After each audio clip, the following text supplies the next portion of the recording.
Hi, friends. My name is Host Eric, and I am the host of Talking with Fan People and the coach of Philharmonic Debate at the moment, formerly Autonomy Debate. I also ran Kudos College of Youth Leadership. I was been the coach of many places, including Burbank Academy. Um, and today I'd like to go over this AC from the quarterfinal round at I don't remember what tournament it was. It's from Strake Jesuit is the school though, and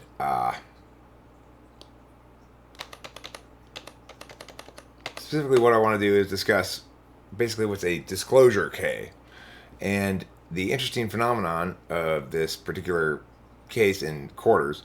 I'm only going to cover the critique part of it, the part that critiques the out of the round behavior, and I'm not going to cover the advocacy part of it. Uh, for for those of you who are debaters watching this, I'm going to try to make this relevant and meaningful for you to go over this particular sets of arguments, right? For those of you who are not debaters, I'm going to try to make this sensible to you as well and show you a little bit about what it means to really genuinely study argumentation and understand it well. Okay, so here's the beginning of this case, this 1AC. This is the first speech in the quarterfinal round of this tournament.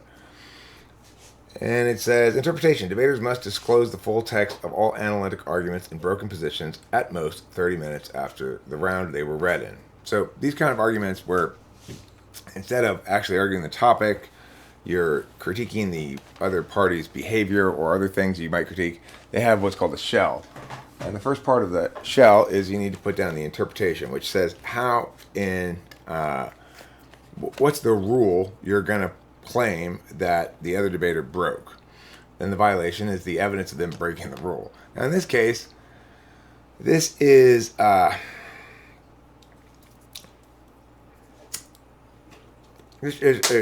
from like maybe a messenger exchange on some app, maybe their phone, I'm not sure.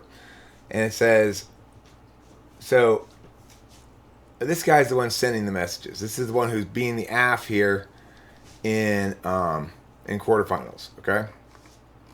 So note, this guy's AF on quarters, the blue thing here. It says something before this about not open sourcing, right? And then he says, what if I not open source? Do you have only one AF? Yeah, I've only read one. Damn, all right. Any new version? Besides minor underview changes, no. Can you send me all your docs so I know the underview changes? I don't disclose underview changes. So this is a communication between the debaters between rounds. Now, note that in this quarterfinal round, the blue guy who's complaining about this behavior is on AF. So this AF that he supposedly isn't updating is not relevant to this round at all. Okay? Like, in other words, the blue side here, the AF, is not disadvantaged by not being able to see the gray side's AF because he's not competing against the gray side's AF. He's competing against the gray side's neg. Alright, so let's go down here. And here's the argument. AF, strat skew. I have no idea what your arguments say because you just put analytics, which kills my ability to prep before the round and engage your arguments. To clarify, an analytic is an argument that is not sourced from a card, but rather from reasoning, your own logic and explanation. Typically, people aren't expected to put analytics on the wiki, which is where this came from. In debate, we have various practices that are engaged in, and one of them relates to just putting up your cases on the wiki. Not everybody does it, but it's a norm. Okay, that's growing to become an expected norm in most contexts. In some circumstances, you can't not do it. Some circumstances, you just subject yourself to this kind of critique potentially. So, of course, this is disingenuous because the debater here does have access to as many of his opponent's arguments as anybody in any context in the same context would, because the AF is on AF and the neg is on neg.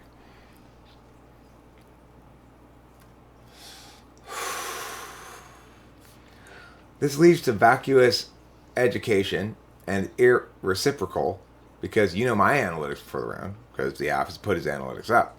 Disclosing the tags doesn't solve. There are infinite different justifications for things like action theory, and you'll always be more prepared.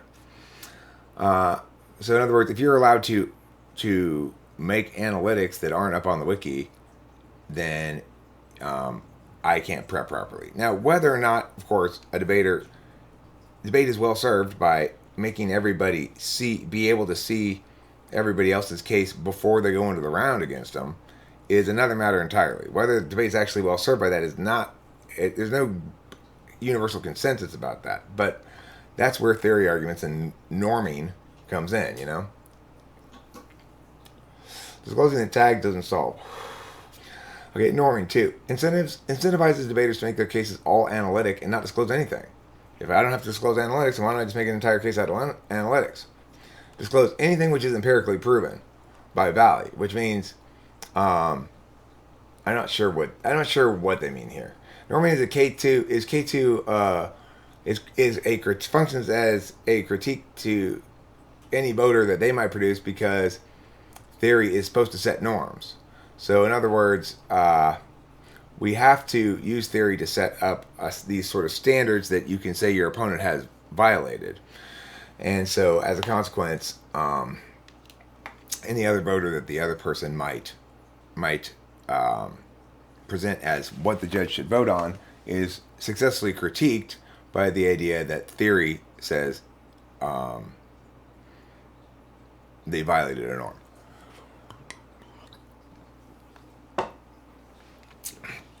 3. Ableism, not disclosing spikes in interview arguments, allows debaters to hide tricky arguments that I can't prep against before round, exclusive towards those with cognitive disabilities who need time to read through docs and supercharged by the fact that you wouldn't send it when I asked you, which is an independent reason why you should lose. This really should be 4.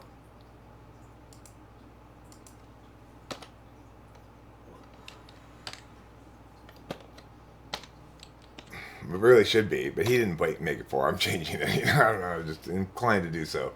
No indicts of disclosure. You already disclosed everything else. You can't have it both ways. So in other words, he's saying here, his opponent can't now go back and say disclosure bad, because he has all of his other stuff on the wiki, just not his analytics. And that's what he means by underview changes. Underview changes are analytics as to how we should view the substantive ground issues, essentially, in the round. They typically have a lot of spikes on them.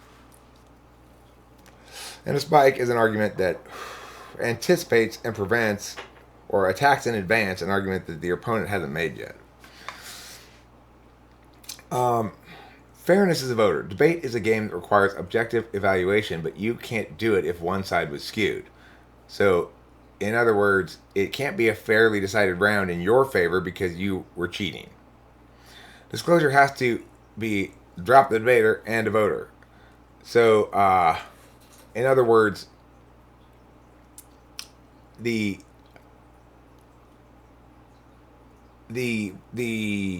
remedy to the harm suffered by the AFF by the neg's failure to disclose requires the judge to drop his opponent, which means pick up the AFF, write down the AFF wins and the neg loses on the ballot. Okay,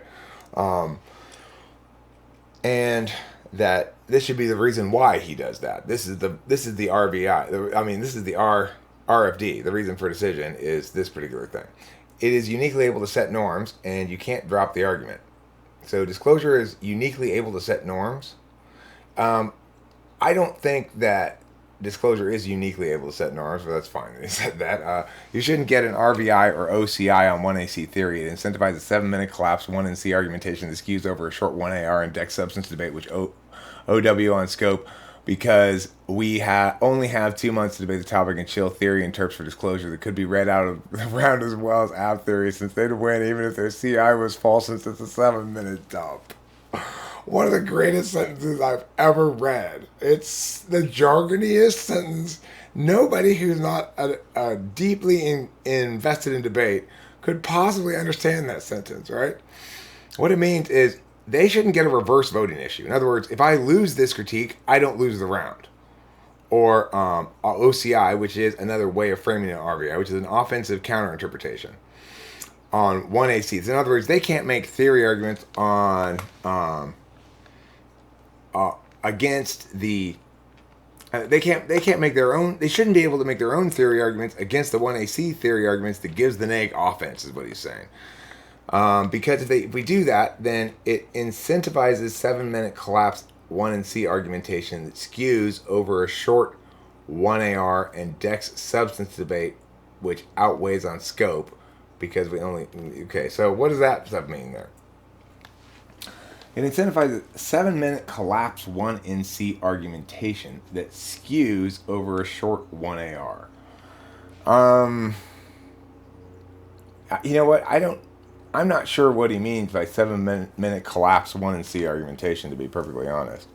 But his impact here is that it basically collapses all debate to theory, and it puts it into substance debate. Or I guess it puts it into empirical debate or something, and he's saying this outweighs on scope because they don't have a short period of time to debate the topic, and also don't allow theory interpretations for disclosure that could be read out of the round. In other words, make their theory interpretations specific to the action that is being critiqued here. I'm specifically critiquing him not disclosing. I have the evidence of him not disclosing. I have as therefore a part of my critique here that I specifically asked for it and he did not send it to me. So as a consequence, what that means is don't allow generic responses to this critique, since the critique's not a generic critique, basically, is what he's saying there.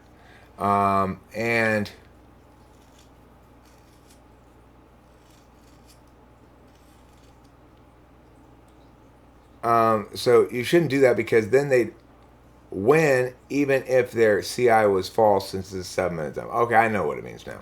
So what they mean there is, if in fact the neg goes 7 minutes on offense with their counter-interpretation, their offensive counter-interpretation, and says, okay, I'm going to make a part of the first part of your case, which is this critique here on AFF, I'm going to make that, I don't only focus on that, I'm going to spread you out on that, proving it's a reverse voting issue. You're never going to get to all those RVI things in your next speech AFF, because the next AFF speech is only 4 minutes.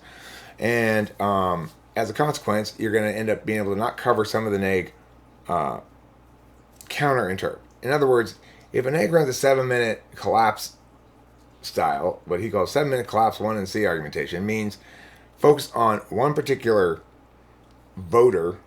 It's a binary voter, like a K or something like that, on the AFF side. Ignore the rest of the case, and I'll allow the ability to create offense off of that first part. Make a bunch of binary voters an offense that the AF can't possibly cover in their 4-minute speech, and therefore all the neg has to do is extend those voters in the second neg speech, and he's won the round. And they're saying that's a bad thing to have happen in debate. It's an unfair tactic by the neg. Competing interpretations, because disclosure is a question of models of debate, and we should be able to defend our models. So in other words, even if they have a competing interpretation, it doesn't create offense for them. It just kills this critique. So if the AF wins this critique, he wins the round, because this critique is both a voter and drop the debater, right? Drop the debater for a violation and vote for the AF, which is the same thing. I mean, if you drop the neg, you vote for the AF. So it doesn't. I don't know why he says drop it and it's a voter, except to say that it's a voter even independent of, if you think the consequence should be dropping him, then you should think that the consequence should be picking me up. Which is, those are terms we use for a judge voting for you or not voting for you in debate. So what he's saying here is, I should be able to present my model, model of debate, my theory argument that not disclosing means he has cheated, without incurring the risk of losing the round if I lose that argument. Because it's just the same thing as in a court case. If I make an argument that a given piece of evidence should be admissible and the judge rules against me, I don't lose the case. I just don't get to use that piece of evidence. And so that's what this is saying here. Also, reasonability is arbitrary, has no bright line, and invites judges' intervention since it's up to them to determine their BS meter. Also, best for a race to the top where we can have better debates in the future, which outweighs on scope. All right, so this is all stuff to say you should punish him for refusing to disclose his AFF. Remember, for refusing to disclose his AFF under view changes by not allowing him to win this round. Of course, the thing here is that's interesting is there is no strat skew here because this guy's on AF. He's saying there would be strat skew if I were on neg. Or he's saying that in general, the consequence of this sort of behavior is strat skew. But of course, it doesn't actually apply here, right?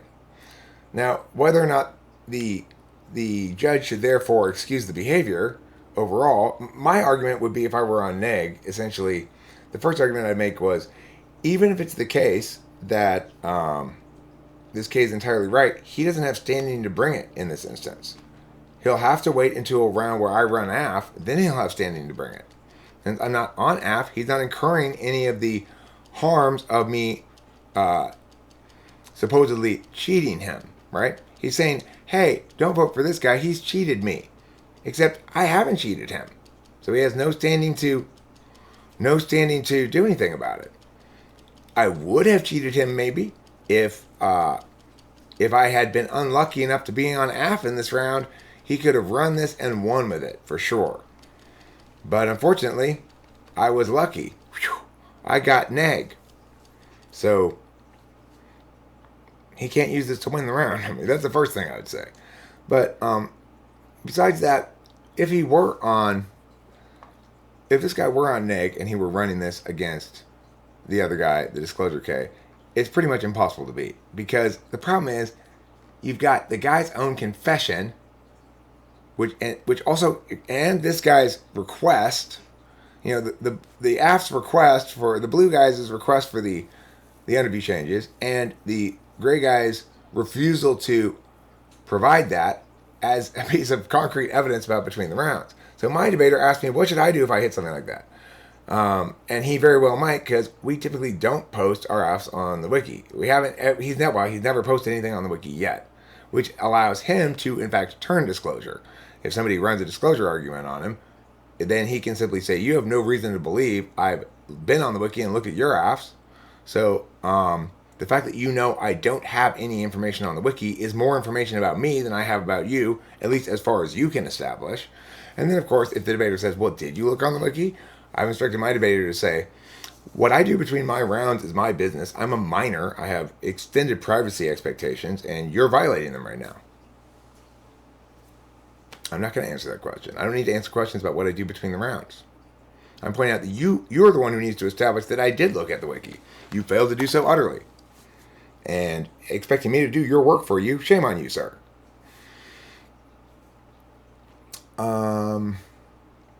So, anyway, I thought it was an interesting and unusual and interesting K because of this part especially, that it brought in this piece of evidence from before the round happened, right? And this is what they call in debate pre-fiat debate. This is the ultimate pre-fiat. It's not only pre-fiat, it's pre-round.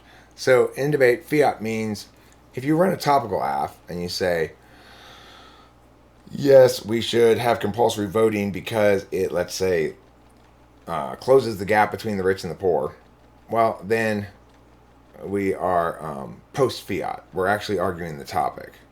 But you see here, this is not arguing the topic at all. It's arguing the debater or the debate practices, and that makes it pre-fiat. All right, so that about it for my review of this awesome Discourse K by that the Jesuits. Strake Jesuit, that's what it's called. Strake Jesuit. Good job. They've got a great coach. I'm interested in, it's like now that I'm coaching high school more, I can see who the good coaches are. Strake Jesuit as is the best successful coach that I've seen, like big program coach. As far as case construction, as far as the casework that they come in with, is the most interesting, most ENDP basically. Like the Harvard Westlake coach, he just runs policy style LD and thinks all arguments are equal, and your job is to just find whatever argument to stick in there, and it doesn't matter. That's more of a policy approach where any argument stands until it's negated as once it's been established, and the judges typically try to turn down their BS meters, their personal BS meters, because they're trying to be blank slate more. They're the best judges in debate are typically in policy. Lincoln Douglas gets the medium, and public forum gets the bottom of the barrel a lot of times. So the thing is, LD is less filled up with that policy style kind of gaming argumentation, and has more substantive argumentation in general the format, I think. Of course, it's adopted all of the policy like approaches, including interestingly plans and CPs, even though they're subject in LD to a debate that says Lincoln Douglas is a whole resolution debate, and people need to debate the whole resolution and not make a plan. So if I say compulsory voting ought to be implemented in democracies, then a plan would say, well, England should have compulsory voting, and that doesn't affirm the statement that in general, but people win rounds that way anyway. So anyway, that's about it. I kind of got a little bit tangential there at the end. I hope you enjoyed my video on the disclosure critique.